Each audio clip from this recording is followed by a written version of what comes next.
Hello everyone, आज हम medieval India history के कुछ इंपॉर्टेंट बैटल्स के बारे में जानेंगे। तो पहला है बैटल ऑफ तराइन। जो फर्स्ट बैटल ऑफ तराइन हुआ था वो 1191 सी में पृथ्वीराज चौहान और मोहम्मद खोरी के बीच हुआ था और इसमें पृथ्वीराज चौहान की ही जीत हुई थी।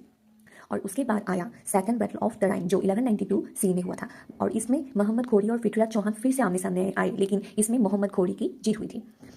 और इस जीत के बाद जो इस इंडिया में इस्लामिक रूल के राइज का रास्ता खोल गया। और इसके बाद आया बैटल ऑफ चंदावर और ये 1194 सी में हुआ था और इसमें आमने सामने आया था मोहम्मद खोरी और जयसंत और इसमें जीता था मोहम्मद खोरी।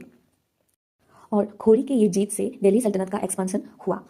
ठीक है, और इसके बाद जो बैटल हुआ वो बैटल था बैटल ऑफ रथाम्बोरे जो 1301 सी में हुआ था और ये अलाउद्दीन खिलजी और हमीर डेब चौहान के बीच हुआ था। इसमें अलाउद्दीन खिलजी की जीत हुई थी और उसके बाद रथाम्बोरे कैप्चर हुआ और दिल्ली सल्तनत का एरिया और बड़ा हो गया।